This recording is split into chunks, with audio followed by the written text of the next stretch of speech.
नीता ने उसके हाथ झटककर परे हटाते हुए कहा, देखिए आप अपनी हद में रहिए, मैं आपकी सेक्रेटरी हूँ, कोई गर्लफ्रेंड नहीं हूँ। काम बताइए, मुझे कुछ और नहीं सुनना। नीता तुम।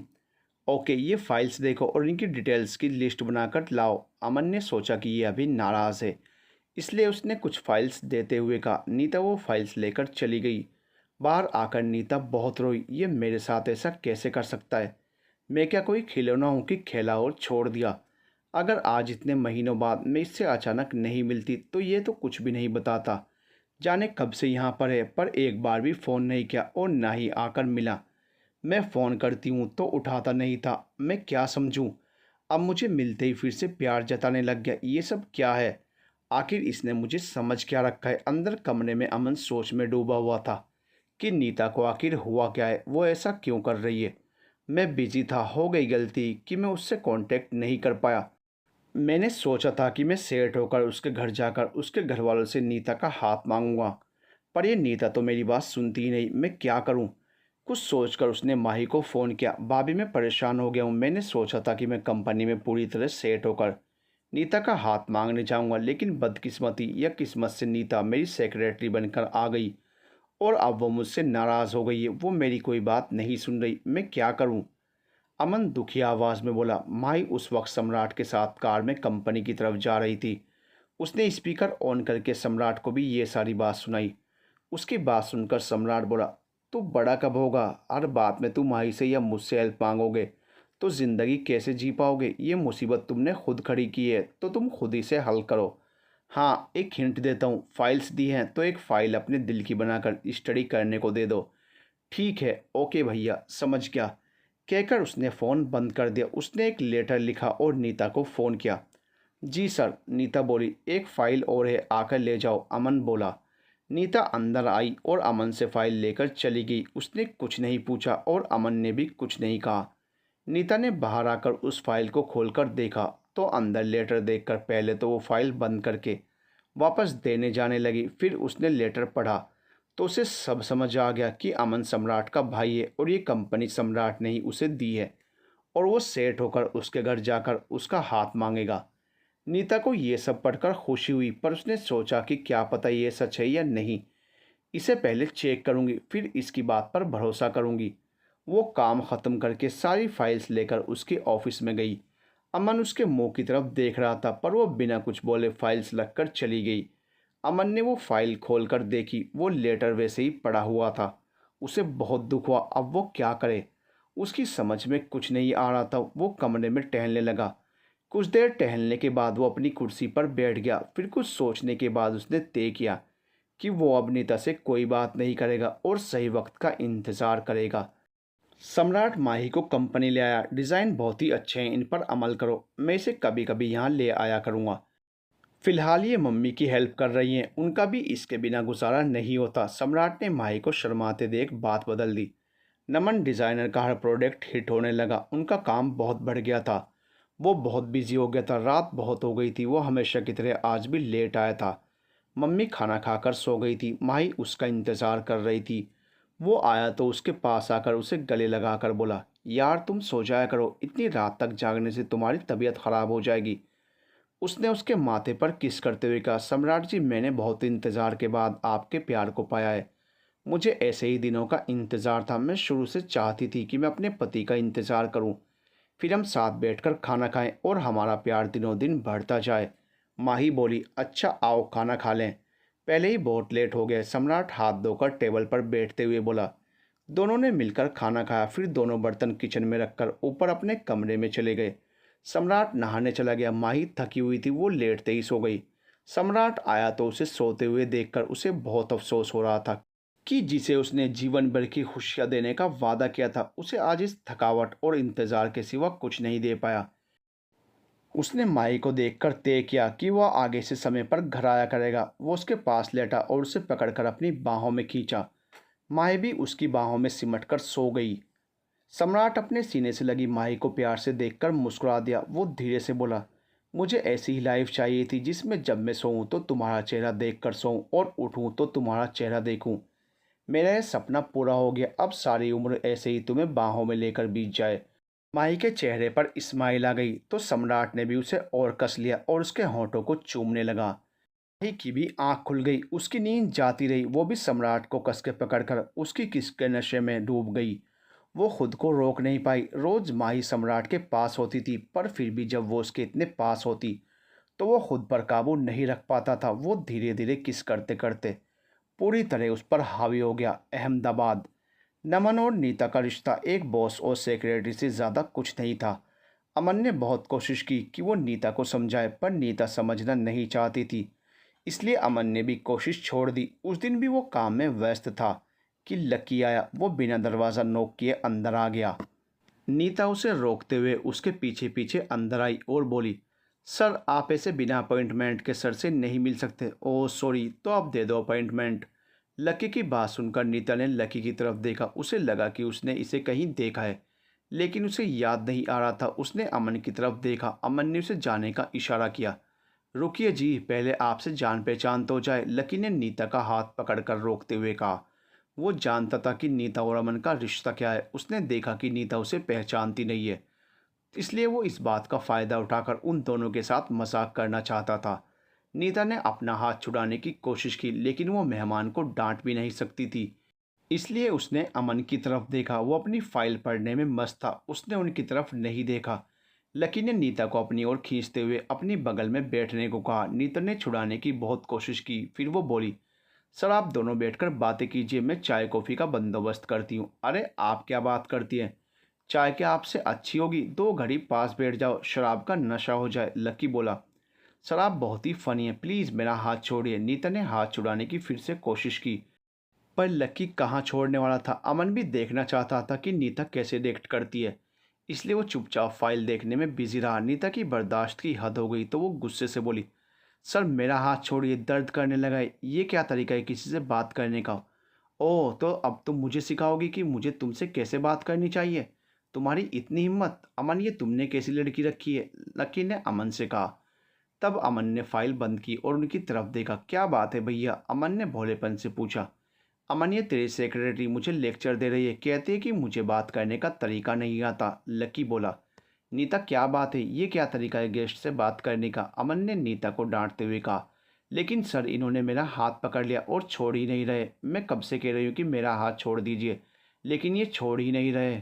नीता ने अमन को सारी बात बताई और अपना पकड़ा हुआ हाथ ऊपर उठाकर कहा, हाथ ही तो पकड़ा है, इसमें क्या बड़ी बात हो गई?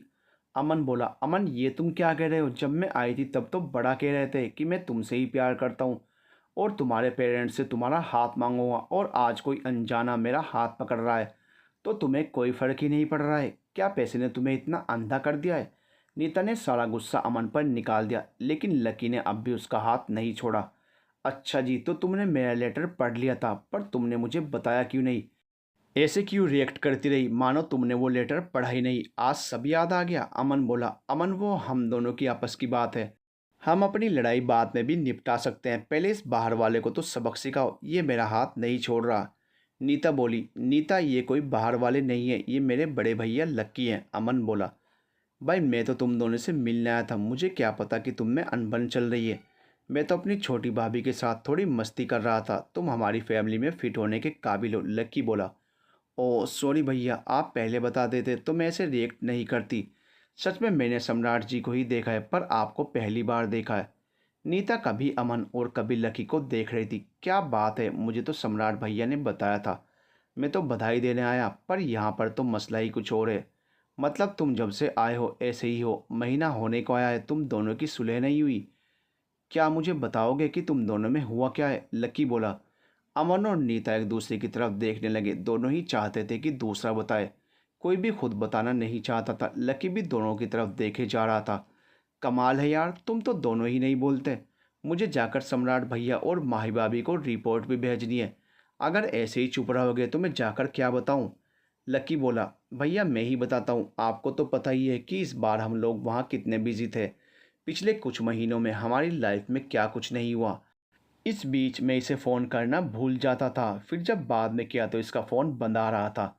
मतलब हमारी कम बात हुई, फिर मैं यहाँ आकर भी बिज़ी हो गया।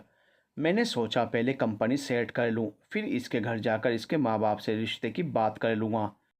किस्मत से ये यहीं आ गई, लेकिन ये मेरे से उस बारे में बात ही नहीं करती, बस काम से मतलब है और कुछ नहीं, अमन बोला। अच्छा भैया, कोई कहीं भी बिजी हो, रात को सोने से पहले एक बार तो फ़ोन देख सकता है। ये खुद फ़ोन नहीं करता था, मेरे फ़ोन तो उठा सकता था, लेकिन इसने मेरे फ़ोन तो उठाने दूर, इसने मेरे मैसेज भी नहीं देखे, तो मैंने भी गुस्से में इसे ब्लॉक कर दिया। फिर कुछ हफ्तों बाद अनब्लॉक भी कर दिया, पर इन्होंने फिर भी फ़ोन नहीं किया। जब मैंने इन्हें यहाँ देखा तो मेरा गुस्सा और बढ़ गया, मेरे मन में कई ख्याल आ रहे थे। इन्होंने लेटर लिखा, मैंने पढ़ा, पर मैं भरोसा कैसे करती। मुझे लग रहा था कि इन्होंने किसी अमीर लड़की से शादी कर ली है और ये कंपनी उसी की है। नीता बोली। क्या? अमन और लक्की दोनों हैरान होकर उसे देख रहे थे कि ये बात क्या कर रही है, शादी, कंपनी। नीता, तुम इसे गलत समझी, इसने सिर्फ तुम्हें प्यार किया है। हमारे घर में सच में बहुत कुछ हो गया था, ये तुम खाली वक्त में अमन से सुनना। मैं बस इतना कहूँगा कि ये सिर्फ तुम्हें हमेशा याद करता था, तुम्हें यहाँ लगवाया भी सम्राट भैया और भाभी ने है। चलो अब हाथ मिलाओ और सुलह करो और मुझे अच्छी सी चाय पिलाओ। लक्की बोला। लक्की की बात सुनकर नीता ने अमन की तरफ मुस्कुराकर देखा, फिर वो चाय लेने चली गई। लक्की कुछ देर उन दोनों के साथ बैठा बातें करता रहा, अब वो दोनों भी ठीक बात कर रहे थे। लक्की के जाने के बाद नीता भी कमरे से जाने लगी तो मुड़कर बोली, अमन, आई एम सॉरी, मुझसे गलती हो गई, मैंने तुम्हें गलत समझा, मुझे ये सब नहीं करना चाहिए था, तुम्हारी प्रॉब्लम समझनी चाहिए थी। नहीं नीता, गलती मेरी भी है। जब मैंने तुम्हें सब कुछ समझाई है तो मुझे तुम्हें अपनी प्रॉब्लम बतानी चाहिए थी। आई एम सॉरी, अमन बोलते हुए उसके पास आया और उसे गले लगा लिया। नीता ने भी अपनी बाहें उसकी कमर में डाल ली, दोनों एक दूसरे की बाहों में खो गए। तभी ऑफिस का दरवाज़ा खुला, लक्की आया था। वो सामने का नज़ारा देखकर हैरान रह गया, वो ना अंदर आ पाया और ना वापस जा पाया। नीता की नज़र उस पर गई तो उसने अमन को धक्का देकर दूर हटाया। वो मेरी कार की चाबी यहाँ रह गई थी, वही लेने आया था, मुझे नहीं पता था तुम लोग। सॉरी भाई, मैं जा रहा हूँ, तुम लोग कंटिन्यू कर सकते हो, कहकर वो चाबी लेकर वापस जाने लगा। तो फिर बोला, कम से कम बाहर डू नॉट डिस्टर्ब का साइन लगा दो, कोई आने से पहले सोच कर आता है, उसका भी क्या करेंगे। कुछ लोग तो बिना नॉक किए सीधे ही आ जाते हैं, अब उन्हें इस बात से कोई मतलब नहीं कि दरवाजे पर क्या साइन है, अमन बोला। नीता तो शर्म से मरी जा रही थी, वो उनकी तरफ पीठ किए मुंह छुपाए खड़ी थी। ओ यार, कहा ना सॉरी, आगे से अपना दरवाज़ा भी नॉक करके घुसूंगा, ठीक है। लकी को भी बहुत बुरा फील हो रहा था कि उसने ये क्यों नहीं सोचा कि वो लोग अभी आपस में मिले हैं, और वो बिना कुछ कहे अंदर आ गया। उसके जाते ही नीता भी शर्माते हुए निकल गई। उसके स्टाफ वाले उसके चेहरे को देखकर सोच रहे थे कि शायद इसे अमन ने डांटा है। वो आपस में बातें कर रहे थे, पता नहीं सर क्यों ज़रा ज़रा सी बात पर नाराज़ हो जाते हैं। बेचारी फंस गई है यहाँ आकर। भाई सच कहता हूँ, क्लर्क बन जाओ, पर बॉस की पर्सनल सेक्रेटरी मत बनो। अब अकेले में डांटो तो भी कुछ नहीं, किसी के सामने डांटना अच्छी बात थोड़ी ही है। दिनेश नीता को सर टेबल पर टिकाए देखकर समझा कि वो रो रही है, इसलिए वो बोला, मैं जाती हूँ, उसे थोड़ा हौसला देती हूँ, कहकर नीलम पानी का गिलास लेकर नीता के पास गई और बोली, नीता रो मत, यहाँ ऐसा ही है, बॉस लोग हमें इंसान समझते ही नहीं है। ये तो कुछ भी नहीं है, सम्राट सर तो सारा ऑफिस सर पर उठा लेते थे, वो नीचे से लेकर ऊपर तक सबकी क्लास लेते थे, शुक्र करो कि तुम उनके समय में नहीं आई। अच्छा रोना छोड़ो और ये पानी पी लो। उसकी बात सुनकर नीता को हंसी भी आई और अच्छा भी लगा कि वो लोग उससे हमदर्दी रखते हैं। उसने भी जानबूझकर मुंह उठाकर आंखें साफ की, मानो रो रही हो। फिर उसने पानी का गिलास पकड़कर नीलम से कहा, थैंक यू, आप बहुत अच्छी हैं। सर सच में बोलते वक्त दूसरे की फीलिंग्स के बारे में नहीं सोचते। सुनो, तुम उतना ही कहना माना करो जितना हद में हो, अगर सर कुछ हद से बाहर करने को कहते हैं तो मना कर देना। दिनेश बोला। लेकिन जब उसने देखा कि नीता उसकी बात समझी नहीं है तो वो उसके पास होकर बोला, मेरा मतलब है जैसे गेस्ट को एंटरटेन करना। उसकी बात का मतलब समझती हुई नीता बोली, नहीं नहीं, ऐसा कुछ नहीं है सर, ऐसे नहीं है, ये सर के भाई थे, वो भी बहुत शरीफ हैं, बस वो काम को लेकर उन्होंने अपने भाई के सामने मुझे डांट दिया तो थोड़ा फील हुआ। नीता ने बात बना दी, ऐसी छोटी छोटी बातें तो होती ही रहती हैं, इन्हें दिल पर लगाना छोड़ दो, धीरे धीरे काम सीख जाओगी, फिर मुश्किल नहीं होगी, दिनेश ने समझाया। वो लोग उसे हौसला देते रहे, नीता भी उनके साथ नाटक करते हुए हाँ में हाँ मिलाती रही। अंदर अमन उन लम्हों को याद करता हुआ मुस्कुरा रहा था। मनाली, उस रात के बाद से सम्राट जल्दी घर आने लगा, जिंदगी पटरी पर आ गई थी। सभी अपने समय पर काम पर चले जाते और वापस आते, सब कुछ ठीक चल रहा था। उस दिन भी माही और मम्मी समय से स्कूल आ गए थे। माही बेटी पेपर्स देख रही थी कि ऋतु मैडम उसके पास आई और उसकी तरफ टिफिन करते हुए बोली, माही, आज मैंने तुम्हारे फेवरेट मंचूरियन बनाए, ये लो खाकर बताना। उसने जैसे ही टिफ़िन माही के सामने किया तो माही को अजीब सा फील होने लगा। उसने टिफ़िन पकड़कर रख लिया और बोली, मैं पहले काम कर लूँ फिर खा लूँगी। रितु के जाने के बाद उसने टिफ़िन फिर से खोलकर देखा तो उसे फिर उल्टी आने जैसा लगा। उसने मम्मी को ये बात बताई। बेटा, लगता है कुछ गलत शलत खा लिया है, स्कूल के बाद डॉक्टर के पास चलते हैं, कहीं बीमारी बढ़ ना जाए। मम्मी जी बोली। माही भी मान गई। स्कूल के बाद वो डॉक्टर के पास गए।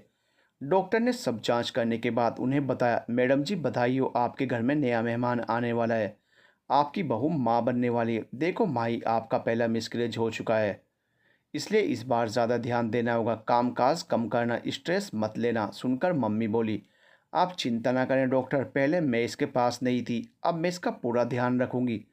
मम्मी और माही बहुत खुश हुए। उनकी खुशी का ठिकाना नहीं रहा। वापसी में सारे रास्ते मम्मी उसे हिदायत देती रही। वो लोग घर आए तो मम्मी ने राखी को भी समझाया, माही से कोई काम नहीं कराना, वो जो भी खाने को मांगे उसे बना कर दे देना। तुझे खुशखबरी दूँ, माही माँ बनने वाली है। हाय राम, सच्ची? दीदी जी, ये तो बहुत ही खुशी की बात है, बाहर किसी को बताना मत, लोग बहुत ही ख़राब होते हैं। मैं अभी नज़र उतारती हूँ, कहकर राखी ने बाहर चूल्हे में आग लगाई और कुछ मिर्च माही पर से वार कर आग में डाल दी। अब बुरी नज़र उतर गई। दीदी बताओ क्या खाना है, मैं बना कर लाती हूँ। राखी बोली, अरे आप दोनों इस तरह क्यों मुझे सिर पर चढ़ा रहे हैं, मैं बिगड़ जाऊंगी। माही ने हंसते हुए कहा, तो क्या हुआ, बिगड़ जाओ, अपने आप सम्राट संभाल लेगा। मम्मी ने हंसते हुए कहा। फिर सलाह देती हुई बोली, ऐसा करते हैं, ये नीचे वाला कमरा तुम ले लो, मैं ऊपर वाला कमरा ले लेती हूँ। मैं अब ठीक हूँ, सीढ़ियाँ चढ़ उतर सकती हूँ, जबकि तुम्हें अब इससे बचना होगा। मम्मी ने सम्राट को फ़ोन किया। हेलो सम्राट, जल्दी घर आ जाना, माही की तबीयत ख़राब है, डॉक्टर को दिखा लाई थी। क्या क्या हुआ उसे? सुबह तो ठीक थी, डॉक्टर ने क्या कहा? सम्राट ने टेंशन में पूछा। तुम घर आ जाओ फिर बात करते हैं। वैसे घबराने की बात नहीं है, पर मैं फ़ोन पर बताना नहीं चाहती, मम्मी जी बोली। सम्राट उसी वक्त सारा काम छोड़कर घर आ गया। मम्मी राखी के साथ रसोई में लगी हुई थी। सम्राट ने आते ही पूछा, क्या हुआ माई को, कहाँ है वो मेरे कमरे में आराम कर रही है, जा उसी से पूछ ले। मम्मी बोली। सम्राट दौड़ता हुआ कमरे की तरफ गया। उसने धीरे से दरवाज़ा खोला तो माही बेड पर लेटी हुई थी। वो देखकर घबरा गया। माही, तुम्हें क्या हुआ है, डॉक्टर ने क्या बताया? सम्राट उसके पास आकर बोला। आप इस तरह परेशान क्यों हो रहे हैं, मैं बताती हूँ। वो डॉक्टर कहता है कि आप पापा बनने वाले हो। माही बोली। क्या, मैं पापा? मतलब तुम माँ बनने वाली हो? सच्ची? माही, तुम सच कह रही हो? इस बार कोई गलती नहीं होगी, हम अपने बच्चे का पूरा ध्यान रखेंगे। मम्मी मम्मी, उसने मम्मी को आवाज़ लगाई। मम्मी मिठाई लेकर वहाँ आई और बोली, ये लो बेटा, मुंह मीठा करो, मैं दादी बनने वाली हूँ। हाँ जी, आपको बहुत बहुत बधाई हो। मम्मी, मैं सोच रहा था कि अब हमें इसका पहले से ज़्यादा ध्यान रखना होगा। सम्राट बोला। हाँ, मैं भी यही सोच रही थी, इसलिए मैंने तय किया है कि तुम लोग अब इस कमरे में शिफ्ट हो जाओ, मैं अब ठीक हूँ, ऊपर रह लूँगी। डॉक्टर ने 3 महीने एहतियात रखने को कहा है। मम्मी बोली। ठीक है मम्मी जी, मैं भी यही सोच रहा था, लेकिन अगर आप भी ऊपर नहीं चढ़ सकती तो हम भी सामने वाले घर में चलते हैं, वहाँ निचले फ्लोर पर 3 बेडरूम है, फिर आप भी नीचे रह सकती हो। सम्राट बोला, नहीं बेटा, यहीं ठीक है, यहाँ का हिसाब है, उस घर में अजीब सा लगेगा। मम्मी बोली। सम्राट और माही भी मान गए। अहमदाबाद। नीता और अमन में अब सुलह हो गई थी। वो रोज़ आकर अमन के कमरे का सामान सेट करती, उसके लिए कॉफ़ी बनाती, ओम से पूछकर हर काम पूरा करती, स्टाफ भी उसकी मदद करता था। सब उसे बेचारी समझते थे। वो सोचते थे कि अमन उसे परेशान करता है, जानबूझकर ज़्यादा काम देता है। उन्हें लगता था कि अमन उसे अंदर बुलाकर घंटों काम कराता है और बदले में डांटता है, जबकि अमन फ्री होने पर उसे पास बैठाकर उससे प्यार भरी ढेर सारी बातें करता था। उस दिन भी उसने नीता को अंदर बुलाया। सारे स्टाफ ने उसे इशारे से बेस्ट ऑफ लक कहा। वो मन में हंसती हुई कमरे में चली गई। अंदर जाकर उसकी हंसी छूट गई। क्या बात है, बड़ी हंसी आ रही है तुम्हें, अमन उसे हंसते हुए देखकर बोला। जानते हो, स्टाफ वाले सोचते हैं कि तुम मुझे अंदर बुलाकर ढेर सारा काम करवाते हो और डांटते भी हो, मैं भी हाँ कह देती हूँ। अब मैं ये थोड़ा ही कह सकती हूँ कि तुम मेरे बॉयफ्रेंड हो और अंदर बुलाकर ये सब गंदे काम करते हो। वो अमन को दूर करते हुए बोली। अच्छा जी, किस करना और गले लगाना क्या गंदे काम है? तुम चिंता ना करो, मैं ही जाकर बता देता हूँ कि तुम मेरी गर्लफ्रेंड हो और जल्दी ही हम शादी करने वाले हैं, अमन बोला। नहीं नहीं, ऐसा नहीं करना, जब तक तुम मेरे मम्मी पापा से नहीं मिल लेते हम किसी को नहीं बताएंगे, नीता बोली। नीता, बहुत दिन हो गए हम कहीं घूमने नहीं गए, कल छुट्टी है, कहीं घूमने चलें? अमन ने पूछा। हाँ, मैं भी सोच रही थी, कॉलेज से तो जा नहीं पाते थे, अब तो जा सकते हैं, नीता बोली। अगले दिन नीता फ्रेंड्स के साथ घूमने जाने का कहकर अमन के साथ घूमने चली गई। वो शॉपिंग करने गए। नीता ने अपनी पसंद के कपड़े, जूते, पर्स आदि लिया। वो सोच रही थी कि इसने इतने दिन तंग किया है, अब वो उसके पैसे खर्च करके उससे बदला लेना चाहती थी। पर उसे पता नहीं था कि अब अमन पैसे वाला हो गया है। उसके लिए ये खर्चे कुछ भी नहीं थे। शॉपिंग करते करते दोपहर हो गई थी। अमन ने पूछा, भूख तो नहीं लगी? इतनी शॉपिंग करके थक गई होगी। अमन ने प्यार से पूछा, भूख तो लगी ही है, जल्दी से कुछ खिला दो।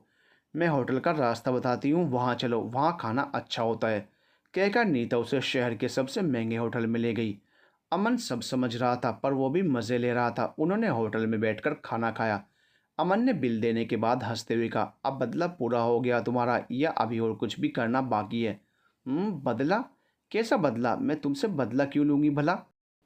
क्या तुम ये समझ रहे हो कि मैंने ये सब तुमसे बदला लेने के लिए किया है? अगर ऐसा है तो जब मुझे सैलरी दोगे तो उसमें से ये पैसे काट लेना। मैं ऐसी नहीं हूँ। नीता थोड़ा गुस्सा दिखाते हुए बोली। उसकी चोरी जो पकड़ी गई थी। अरे मैं तो मजाक कर रहा था, तुम जितनी भी शॉपिंग करना चाहो कर लो, अब मैं अमीर हो गया हूँ, अब तुम्हें पैसों की चिंता नहीं करनी चाहिए, अमन बोला। अमन, अब मूवी देखने चलें, बहुत अच्छी मूवी लगी है, नीता बोली। अमन कैसे मना करता, इसलिए वो लोग मूवी देखने चले गए। दोनों टिकट लेकर अंदर जाने लगे तो दिनेश से टकरा गए। नीता उसे देखते ही दूसरी तरफ निकल गई। अमन उसे सामने खड़ा देख रहा था। सॉरी सर, आप यहाँ कैसे? दिनेश ने पूछा। मैं मूवी देखने आया हूँ, अमन कुछ हड़बड़ा कर बोला। आप अकेले ही आए हैं? उसने पूछा। हाँ तो क्या हुआ, कोई अकेला नहीं आ सकता क्या? और तुम भी तो अकेले ही आई हो? नहीं सर, मैं तो अपनी वाइफ के साथ आया हूँ, वो वहाँ खड़ी है। उसने दूर खड़ी औरत की तरफ इशारा किया। तभी उसकी नज़र उसकी पत्नी के पास खड़ी नीता पर पड़ी।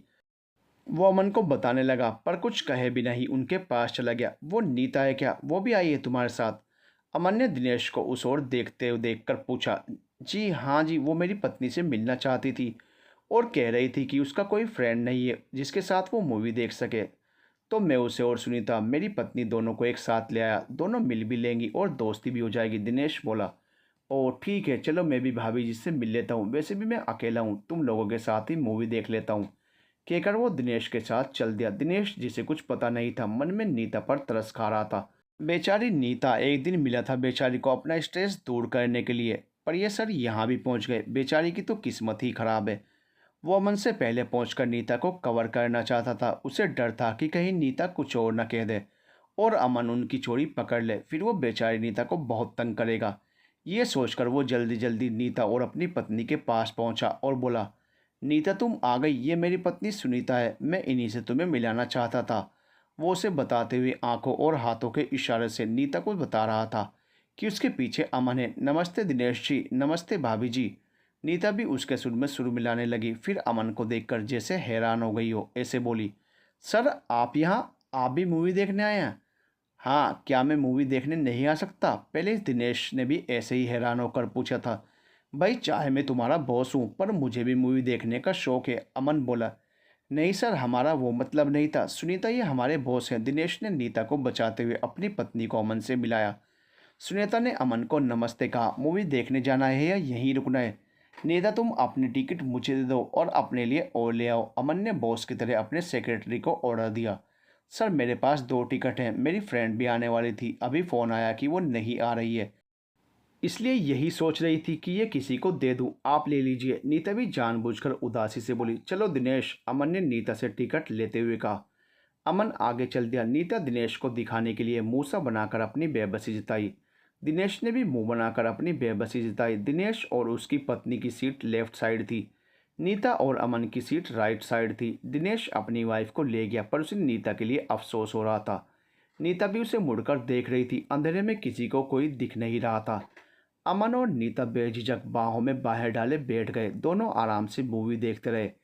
इंटरवल में दोनों दूर होकर बैठ गए। दिनेश उनके पास आया और बोला, सर आप खाने के लिए कुछ लेंगे? नीता से पूछ लो, अमन अपने बॉसी अंदाज में बोला। दिनेश ने नीता की तरफ देखा। वो बोली, ऐसा कीजिए, पॉपकॉर्न और दो कोल्ड ड्रिंक ला देना।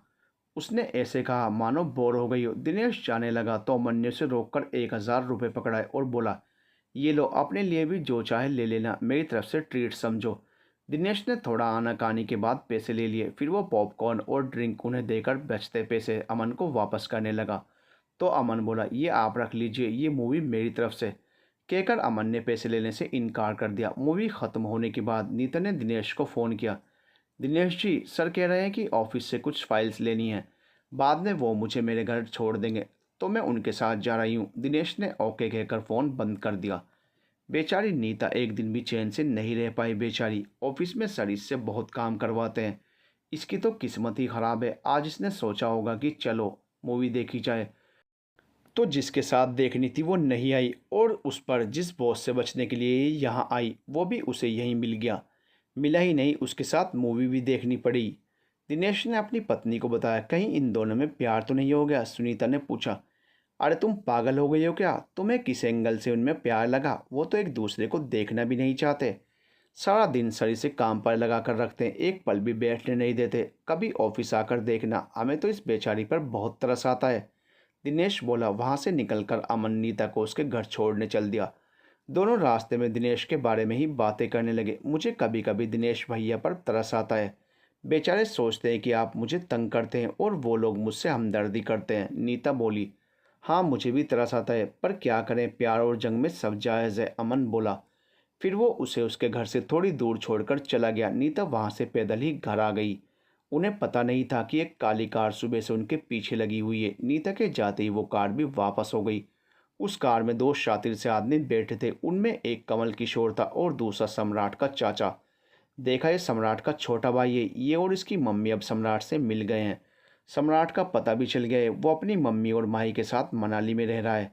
सबसे बड़ी बात, अपना लक्की भी उनके साथ है, कमल किशोर ने चाचा को बताया। हा हा हा, चाचा जोर जोर से हंसने लगा। तुम हंस क्यों रहे हो? कमल किशोर बोला। जो तुम मुझे बता रहे हो वो मुझे बहुत पहले से पता है। जिसे वो अपना गुलाम समझ रहे हैं, असल में वो हमारा हुक्म का इक्का है। चाचा बोला। कौन सा गुलाम और कौन सा इक्का? क्या कह रहे हो आप? मुझे कुछ समझ नहीं आया, कमल किशोर ने चौंकते हुए पूछा। कोई नहीं, वक्त आने पर तुम्हें सब पता चल जाएगा, सब्र रखो। हम भैया और भाभी को छुड़ा कर ही रहेंगे। सम्राट मिन्नतें करता फिरेगा, उससे नाक ना रगड़वाई तो मेरा नाम बदल देना, चाचा बोला। फिर वो कार तेज करके निकल गए। अमन घर आ गया। वो नहा धोकर आराम कर रहा था कि सम्राट का फ़ोन आया। उसने फ़ोन उठाया। हेलो भैया, क्या हाल है? मम्मी भाभी सब ठीक है? हाँ, सब ठीक है। एक खुशखबरी थी, तुझे बताए बिना रहा नहीं जा रहा, सोचा कि तुम्हें बता दूं। तुम चाचा बनने वाले हो, सम्राट ने बताया। क्या? क्या आप सच कह रहे हैं? ये तो बहुत ही अच्छी खबर है। आपको और भाभी को बहुत बहुत बधाई। भैया भाभी का ध्यान अब पहले से भी ज़्यादा रखना, अमन बोला। हाँ चल ठीक है, मैं लक्की को भी बता दूं, कहकर सम्राट ने फ़ोन बंद करके लक्की का फ़ोन लगाया। लक्की ने भी नंबर देखकर झट से फ़ोन पिक कर लिया। हेलो भैया। लक्की, तुम्हें खुशखबरी देनी है। माही माँ बनने वाली है और तुम चाचा बनने वाले हो, सम्राट बोला। वाह भैया, ये तो बहुत ही अच्छी खबर सुनाई आपने। मैं अभी मंदिर जाऊंगा, उस भगवान का शुक्रिया अदा करके आऊँगा। भैया ये बात अभी औरों को ना बताइएगा, कहते हैं नज़र लग जाती है, लक्की बोला। हाँ, मम्मी भी कह रही थी, पर तुम और अमन तो हमारे अपने हो, इसलिए बताया, और किसी को नहीं बताऊंगा, कहकर सम्राट ने फ़ोन रख दिया। अगले दिन अमन ऑफिस आया तो उसे ओम मिल गया, क्योंकि अब वो दूसरा डिपार्टमेंट संभालता था, इसलिए उनकी कम ही मुलाकात होती थी। अरे ओम, कैसे हो? अमन ने पूछा। मैं तो ठीक हूँ, आप बताइए, सब ठीक है? सम्राट सर और मैडम कैसे हैं? ओम ने पूछा। सब ठीक है। आपको पता है हम चाचा बनने वाले हैं, मतलब भाभी माँ बनने वाली है, अमन ने बताया। ओम बहुत खुश हुआ। वो बोला, बहुत बहुत बधाई हो, मैं अभी जाते ही सर को फ़ोन करता हूँ, कहकर वो अपने ऑफिस चला गया। एक विला में चाचा और कमल किशोर दोनों एक शानदार सोफे पर बैठे हुए थे। वो काफ़ी सीरियस बैठे बातें कर रहे थे। इन लोगों की किस्मत बहुत तेज़ है, या कहें कि हमारी किस्मत अच्छी है। ये मौका बहुत ही बढ़िया है, अब एक्शन लेने का वक्त है, चाचा बोला। तुम भी ना कभी कभी अजीब सी बातें करते हो, मेरे तो पल्ले ही नहीं पड़ती, कमल किशोर बोला। वो माहिना माँ बनने वाली है, तो मैं यही कह रहा था कि ये मौका अच्छा है, अब काम करना चाहिए, चाचा बोला। ओ, अब समझ आया। क्या कहा आपने? वो फिर माँ बनने वाली है, अब क्या करना है? कमल किशोर बोला। तुम बस देखते जाओ, कहकर चाचा ने फ़ोन निकाल कर किसी को फ़ोन किया। हेलो, देखो अब एक्शन लेने का वक्त आ गया है, तुम कुछ लोगों को लेकर जाओ, इस बार वो बचनी नहीं चाहिए। फिर फ़ोन बंद करके किसी और को फ़ोन लगाया। हाँ, आज ही करना है, तुम किसी भी तरह बस उसे किडनैप करवा दो, दोनों को एक साथ ही किडनैप करेंगे, कहकर उसने फ़ोन रख दिया। दोनों को? दूसरे किसको किडनैप कर रहे हो अब? कमल किशोर ने पूछा। कहा ना तुम बस देखते जाओ, सब पता चल जाएगा, चाचा बोला। नीता अपना काम कर रही थी कि रिसेप्शन से फ़ोन आया। हेलो नीता, तुम्हें कोई मिलने आया है? नीता अमन से पूछने के लिए उसके कमरे में गई तो वो वहाँ नहीं था। तो उसने सोचा आकर बता दूंगी, इसलिए वो बिना बताए ही नीचे चली गई। वो नीचे आई तो रिसेप्शन एरिया में कोई भी नहीं था। वो रिसेप्शनिस्ट के पास आई और पूछा, मुझसे मिलने कौन आया? यहाँ तो कोई नहीं है। ओह, आ गई तुम? वो बाहर फ़ोन सुनने गया है, वो सामने खड़ा है। नीता ने उसे पहचानने की कोशिश की पर वो उसे पहचान ही नहीं पाई। वो उसके पास गई और पूछा, आप मुझसे मिलना चाहते थे? सुनो, अमन हमारे कब्जे में है। वो सामने काली कार है ना, चुपचाप उसमें बैठ जाओ, नहीं तो अमन नहीं बचेगा। वो आदमी इधर उधर देखते हुए बोला, मैं कोई दूध पीती बच्ची नहीं हूँ कि तुम कहोगे और मैं मान जाऊंगी कि अमन तुम्हारे पास है। नीता अंदर से बहुत डर गई थी, फिर भी हौसला करके बोली, हमें पता था तुम इतनी आसानी से नहीं मानोगी। ये देखो, कहकर उसने किसी को वीडियो कॉल करके उसे कुर्सी पर बेहोश पड़े अमन की वीडियो दिखाई। वो कहाँ था? नीता को कुछ पता नहीं चल रहा था। वो बुरी तरह घबरा गई। उसके हाथ पैर कांपने लगे। चुपचाप उस कार में जाकर बैठ जाओ, अमन भी वहीं है। नीता बिना कुछ कहे कार में बैठ गई। कार उसी वक्त चली गई। उसके बाद वो आदमी भी कुछ दूर जाकर कार में बैठ गया। नीता जैसे ही कार में बैठी उसी वक्त किसी ने उसे कुछ सुंघा दिया। फिर वो लोग उसे एक सुनसान इलाके में ले गए। अमन की जब आंख खुली तो वो अपने ऑफिस में कुर्सी पर बैठा था। उसने अपने सिर को हिलाया। उसे क्या हुआ था? वो सो गया था क्या? लेकिन उसे ऐसे पहले कभी नींद नहीं आई। आज ये क्या हुआ? उसने नीता के लिए बेल बजाई, लेकिन नीता नहीं आई। तो वो उठकर नीता के कमरे में गया। वो वहाँ भी नहीं थी। उसने देखा कि नीता का बैग वहीं पड़ा था। वो बाहर आया और दिनेश से पूछा, नीता कहाँ है? मुझे पता नहीं सर, दिनेश बोला। अमन जाने लगा तो नीलम बोली, सर वो नीता को रिसेप्शन से फ़ोन आया था, कोई उसे मिलने आया था। वो गई तो वापस नहीं आई। कहीं उसके घर में कुछ हो तो नहीं गया? अमन अपने कमरे में आया और रिसेप्शन पर फ़ोन किया। रिसेप्शनिस्ट बोली, यस सर, मैं आपकी क्या हेल्प कर सकती हूँ? आपने आज मेरे पीए को फ़ोन किया था कि कोई मिलने आया है? अमन बोला, हाँ जी सर, मैंने किया था। वो एक लड़का उसे मिलने आया था। फिर नीता उससे मिलकर वापस आ गई थी क्या? अमन ने पूछा, सर ये तो नहीं पता। असल में जब वो नीचे आई तो वो लड़का फ़ोन पर बात करने के लिए बाहर निकल गया था और नीता उससे मिलने बाहर ही चली गई थी। मैंने उन्हें अंदर आते नहीं देखा। हो सकता है जब मैं वॉशरूम गई थी तो वो आ गई हो, पर मेरे सामने नहीं आई। उसने हर बात ढंग से बता दी। अमन सोच में पड़ गया कि कौन आया होगा। नीता ने मुझे क्यों नहीं बताया? उसकी कुछ समझ में नहीं आ रहा था कि वो क्या करे।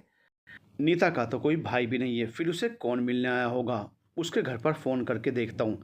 पर उसके पास फ़ोन नंबर तो था ही नहीं किसी का, ना उसकी मम्मी का और ना ही पापा का।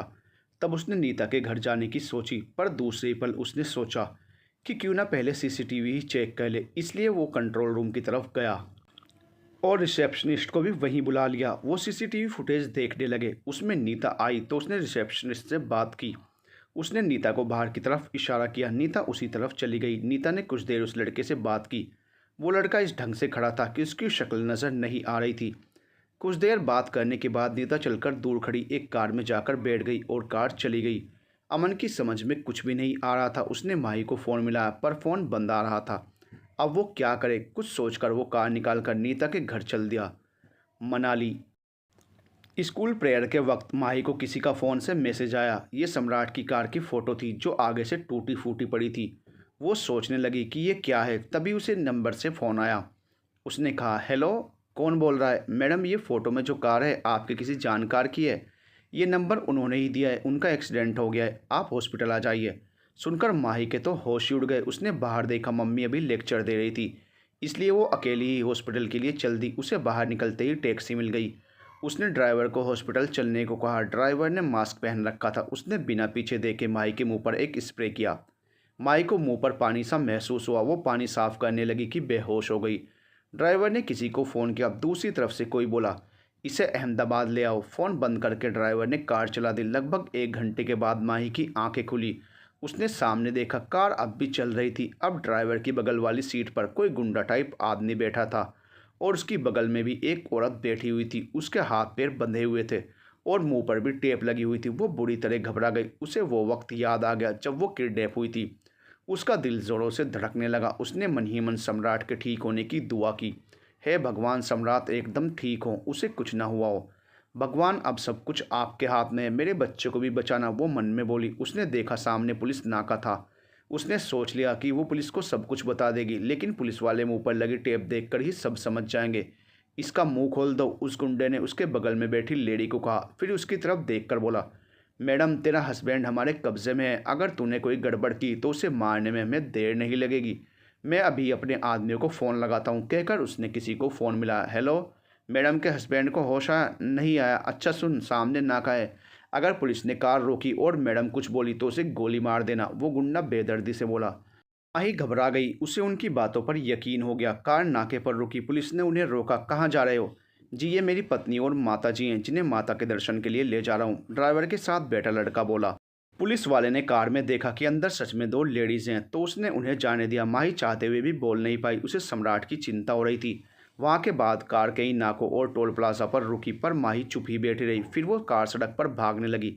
माही देख रही थी कि कार मनाली से बाहर आ गई है और नीचे की ओर जा रही है। माही भागने की सोच भी नहीं सकती थी, क्योंकि सम्राट अब भी उनके कब्जे में था। वो नहीं चाहती थी कि उसकी गलती की सज़ा सम्राट को मिले। मम्मी प्रेयर के बाद ऑफिस में आई तो उन्होंने देखा कि माही नहीं है। उन्होंने पियोन को भेजकर पता लगाया, वो कहीं नहीं मिली। वो सोच में पड़ गई कि कहीं माही की तबीयत तो ख़राब नहीं हो गई जो वो अचानक चली गई। उन्होंने माही की सहेली टीचरों से पूछा, पर किसी को कुछ पता नहीं था। वो सभी तो प्रेयर में गई हुई थी। तब मैडम ने राखी को फ़ोन किया। हेलो राखी, वो माही तो नहीं आई यहाँ? नहीं मैडम जी। क्यों, क्या हुआ? राखी ने घबरा कर पूछा। कुछ नहीं, मैं स्कूल में ही देखती हूँ, यहाँ दिखी नहीं तो तुझे पूछ लिया। कोई नहीं, बाद में बात करते हैं, कहकर उन्होंने फ़ोन बंद कर दिया। सारा स्टाफ भी ऑफिस में आ गया। सब माही के बारे में पूछने लगे। नम्रता जी बहुत घबरा रही थी। कुछ देर सोचने के बाद उन्होंने सम्राट को फ़ोन किया। हेलो सम्राट, वो माही नहीं मिल रही, पता नहीं कहाँ चली गई है। मैं स्कूल असेंबली में गई हुई थी, वो वहीं ऑफिस में थी। यहाँ आई तो वो यहाँ नहीं थी। सारा स्कूल देख लिया, वो कहीं नहीं है। मैंने घर भी फ़ोन किया था, पर वहाँ भी नहीं थी। सम्राट, मेरा दिल घबरा रहा है, वो रोते हुए बोल रही थी। मम्मी आप परेशान ना होइए, मैं देखता हूँ, वो मिल जाएगी, कहकर सम्राट ने फ़ोन बंद कर दिया। वो भी परेशान हो गया। उसने रघु को बुलाया और उसे स्कूल लेकर आ गया। स्कूल में वो नहीं थी। तब उसने मम्मी को घर पर छोड़ा और खुद रघु के साथ माही को ढूंढने निकल पड़ा। उसने राजू को भी बुला लिया था। राजू ने कई टैक्सी वालों से पूछा। तब एक टैक्सी वाले ने माही की फ़ोटो देखकर उसे पहचान लिया। उसने बताया, सर एक कार स्कूल के पास आई थी और उन्हें बैठा कर ले गई। मैडम बहुत परेशान लग रही थी। मैंने सोचा कि वो उनका कोई जानकार होगा। क्या, किस तरफ गई कार? कैसी थी? नंबर देखा था? सम्राट ने एक साथ उससे कई सवाल किए। वो काले रंग की डिज़ायर कार थी और उस कार पर गुजरात का नंबर था। मैं देखकर हैरान हो गया था कि गुजरात का नंबर यहाँ कैसे। फिर याद आया, वो राजू ने बताया था कि आप लोग गुजरात से आए हैं, तो मैंने सोचा कि कोई घर का ही होगा। उसने सब बता दिया। फिर दाईं तरफ इशारा करते हुए बोला, हाँ वो इस तरफ गई थी। सम्राट कहीं ये, रघु कुछ कहने लगा, फिर चुप कर गया। सम्राट उसे लेकर बताई हुई डायरेक्शन में चल दिया। उन्होंने पुलिस नाके पर रघु ने माही की फ़ोटो दिखाकर पूछा, सर आपने इनको देखा है? गुजरात नंबर की कार थी, काले रंग की। गुजरात का नंबर? हाँ, एक काली कार निकली थी, पर उसमें फैमिली थी, लड़का, उसकी पत्नी और उसकी माँ थी। कार ड्राइवर चला रहा था। क्यों, क्या हुआ? पुलिस वाले ने बताया। जी वो मेरी पत्नी है, वो लोग उसे किडनैप करके ले गए। सम्राट ने दुखी होते हुए कहा। क्या? रुकिए, आप फिक्र ना कीजिए, हम आगे के टोल और नाकों को सूचना दे देते हैं, यहाँ से बाहर ना निकल पाएगा, कहकर उसने वायरलेस पर सबको सूचना दी। एक काले रंग की डिज़ायर कार जो गुजरात के नंबर वाली थी, उसे देखते ही रोक लेना। उसमें किडनैपर एक लड़की को किडनैप करके ले जा रहे हैं, वो निकलने ना पाएं। सभी अलर्ट हो गए। सम्राट उन्हें फ़ोन नंबर देकर उस रास्ते पर चल दिया, अहमदाबाद। अमन काफ़ी देर सोचने के बाद नीता के घर गया और दरवाज़ा नीता की मम्मी ने खोला। दरवाज़ा खुलते ही उसने पूछा, आंटी जी नीता है। अमन तुम आओ बेटा, वो नीता ना एक कंपनी में काम करती है, आई नहीं अभी, बस आने ही वाली है, तुम अंदर बैठो, आंटी ने उसे लिविंग रूम में बैठाते हुए कहा। उसे बैठाकर वो किचन में चली गई। लिविंग रूम में नीता के पापा बैठे थे। अमन को समझ नहीं आ रहा था कि वो क्या कहे, कहाँ से शुरू करे। फिर उसने हौसला करके कहा, अंकल जी नीता मेरी ही कंपनी में काम करती है, वो कहीं चली गई है। आज दोपहर 3 बजे के करीब वो किसी के कार में बैठकर चली गई। मैंने हर तरफ ढूंढा, वो नहीं मिली। आपका नंबर नहीं था, इसलिए अब आपके पास आया हूँ। आंटी जी जो पानी के गिलास को लेकर आ रही थी। अमन की बात सुनकर घबरा गई। उनके हाथों से गिलास वाली ट्रे छूट गई। वो भागकर अमन के पास आई और बोली, क्या कह रहे हो तुम? मेरी नीता मिल नहीं रही? कहीं उसको किसी ने किडनैप तो नहीं कर लिया है? हे भगवान, मेरी बेटी की रक्षा करना। बेटे पुलिस रिपोर्ट की? अंकल जी ने पूछा। नहीं अंकल जी, मैंने सोचा पहले आपसे बात कर लूँ फिर जाऊँगा। आप चलेंगे? अमन ने पूछा। हाँ हाँ, मैं अभी कपड़े बदल कर आया, कहकर वो कपड़े बदलने चले गए। उसकी मम्मी भी उन्हें नीता की फ़ोटो और कुछ ज़रूरी कागज़ देने उनके पीछे चली आई। अमन परेशान सा सोच रहा था कि वो क्या करे, तभी उसने ओम का ख्याल आया। उसने ओम को फ़ोन किया पर उसका फ़ोन बंद था। तब उसने सम्राट को फ़ोन किया। सम्राट भी परेशान सा मनाली की सड़कों पर माही को ढूंढता फिर रहा था। उसने सोचा कि अमन ने वैसे ही फ़ोन किया होगा, इसलिए उसने फ़ोन नहीं उठाया। अमन ने फिर फ़ोन किया। इस बार सम्राट को लगा कि कोई ज़रूरी बात होगी, नहीं तो वो दोबारा फ़ोन नहीं करता। इसलिए उसने फ़ोन उठा लिया। हेलो भैया, आप बिज़ी तो नहीं हैं? अमन को लगा कहीं वो मीटिंग में ना हो। हाँ, बिज़ी तो था, पर तू बता क्या हुआ? तेरी आवाज़ ऐसी क्यों लग रही है जैसे तेरा कुछ दुख रहा हो? सम्राट ने कार साइड पर रोककर बात की।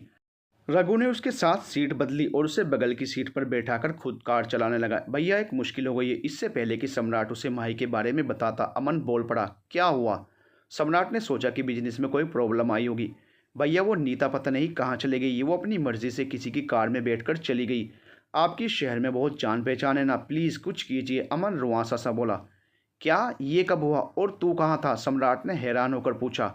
आज दोपहर 3 बजे के करीब कोई उससे मिलने आया था, उसी के साथ वो चली गई। भैया, अजीब बात है, उसी वक्त मुझे भी कुछ हो गया था।